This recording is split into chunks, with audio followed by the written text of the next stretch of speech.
Armando from East Coast Fire Tactics to talk a little bit about conventional forcible entry for the single firefighter. If, like many agencies, you are short-staffed like we are and can't afford to run 4- and 5-man engines, this is the best way we found to efficiently make use of our resources as a 3-man engine. This is not the only way. This is not necessarily the correct way. This is the best way we have found to make the best use of our resources. But let's just approach this as an inward swinging door that's your standard residential structure door. Obviously, you're going to identify the type of door it is, whether or not it's steel on the outside or wood on the outside. A couple of things you can do to do that is, you can give it a quick hit with a pick. If you pierce and you tear it away, it's going to be metal. If it splinters, it's going to be a door, wooden door.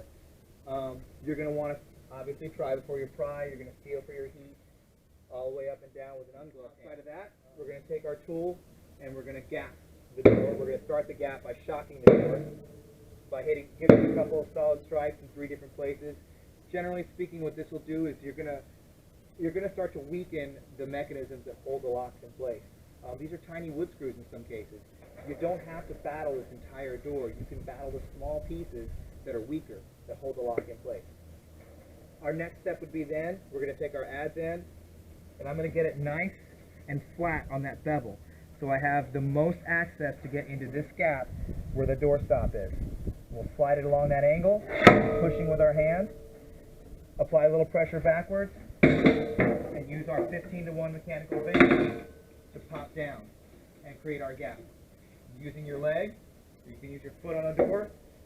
This is where our axe becomes a wedge. So we've got it into the door just a bit. Hammer it home.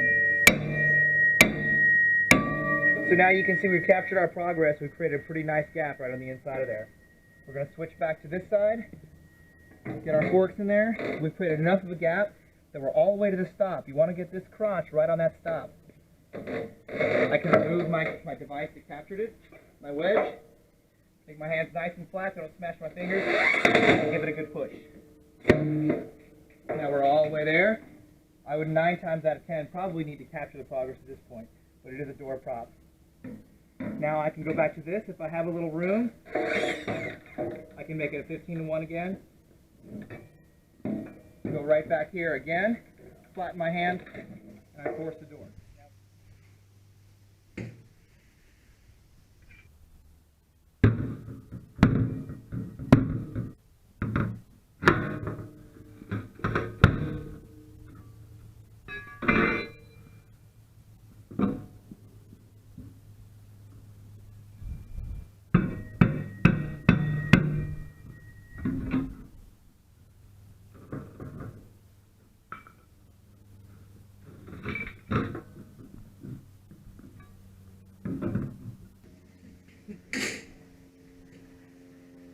Guys, there are lots of ways you can do this.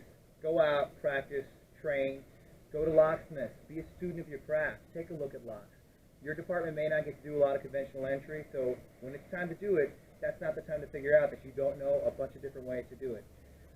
Practice your craft, and as always, stay safe, stay low.